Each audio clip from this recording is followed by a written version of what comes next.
Now let's talk about what makes sense now. One of the things that was really important to you was the consistency and minimizing the transitions with the children. So were there certain nights, certain midweek nights that you'd think it'd be good for them to be with you?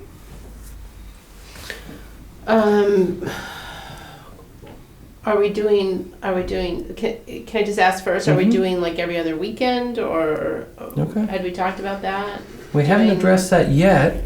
Because then that might make a difference on what days during the week. Okay. Would that make a difference to you? I mean, Yeah, I think that makes sense. what days are lighter work days for you? I think I'd rather work like early in the week. So I don't know if you could take earlier in the week, or is that hard for you? I was thinking midweek, because then, if I had them on the weekends, then it wouldn't be as many days in between. It would break it up. We could do the week. Maybe we could do the Okay. weekend, Friday, Saturday, Sunday, and then one of us take Monday, Tuesday, one of us take Wednesday, Thursday. That way it's the same every week. Okay. And that's a plan that a lot of people find works well. One parent has Mondays and Tuesday nights consistently. The other parent has Wednesday and Thursday night consistently. And then the weekend includes Friday. If you're going out of town or if there's something going on, oftentimes it can be helpful to have the children starting from when they get out of school on Friday. So you started this by asking, are we going to alternate weekends? Would that be your preference? That would be my preference. Okay. If Glenn could take 2 days during the week. Okay. Yeah, that makes sense to me. Okay.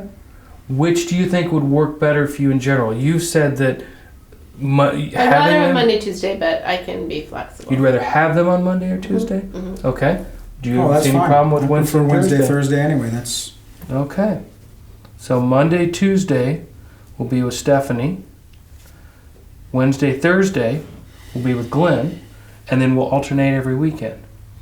Now, that sounds good. That works for you? It does. Okay. It works for you? Yeah, that's great for me. That's but wonderful. Then if he doesn't, then do we put something in if he's not able to take care of the children, that they would absolutely come to my house instead then, or he would call me, or how would that work? Or okay. Let me explain to you a typical structure that I use and see if it works for you. Okay? And this is a coverage flow chart. And by coverage, I mean who has responsibility for the children. What we oftentimes do is we've got the scheduled parent, the parent who is supposed to pick them up or be with them at a certain time. If that scheduled parent can't make it, then the other parent has what I call the right of first refusal. So the scheduled parent calls the other parent and says, I can't make it, I can't pick them up, that kind of thing. And the other parent gets to have the right of first refusal to say, I'd like to take care of the children during that time. But they don't have the responsibility to do that if they have something else going on. Then it would go to the approved caregivers that you both have agreed upon. That way, if, just by using what you're talking about, no disrespect, Glenn, but if you do start having to work late a lot, it's not that Stephanie has to take the children, but she has the option to. And if she doesn't, the responsibility for scheduling and paying for a caregiver would fall on you during your time and would fall on you during your time. What do you think about that structure? That's fine with me. I'm sure there are going to be some times when Stephanie won't be able to take the kids too, and hopefully I'll be able to arrange my schedule so that I can spend time with them. Okay. Yeah. This is the best balance I've seen between maximizing the time that you each get to spend with the children and also not creating a burden on one party if the other party has a lot of emergencies or their schedule is changing a lot. Does that work for both of you? Okay. Are you going to be able to pick them up from school? Yeah. Or do you have to work? Well, it depends from week to week, but I'm going to try to make the time so I can go pick them up from school. Okay. Okay.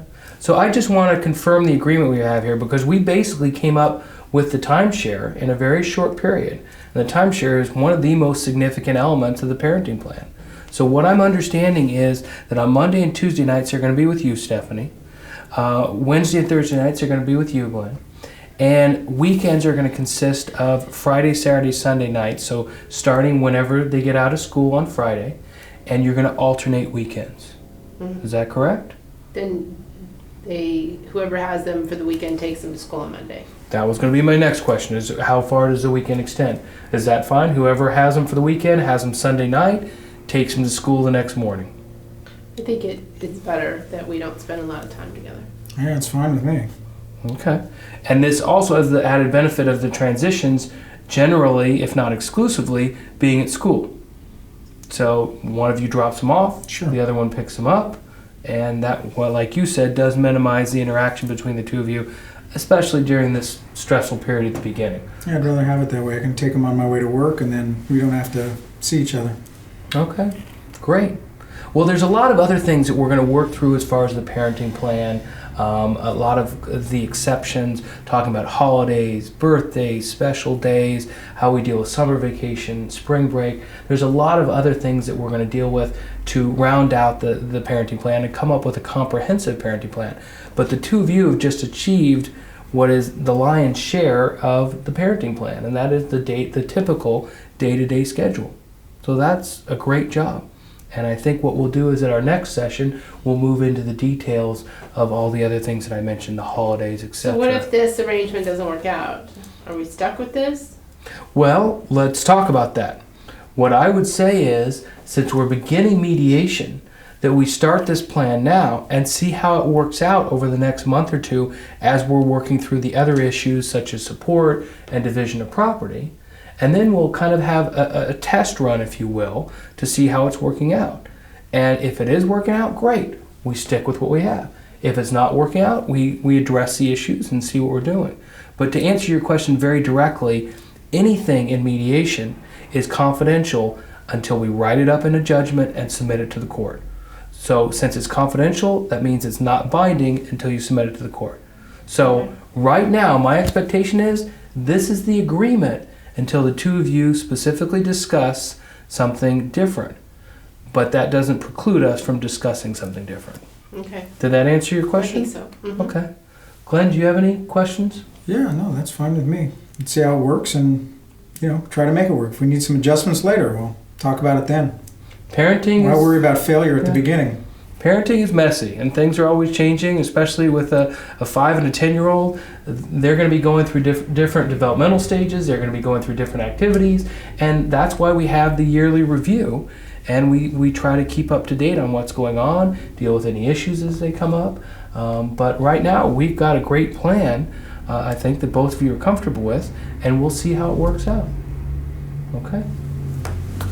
Thank you very much. Yep. Great job today. Thank you. You're welcome.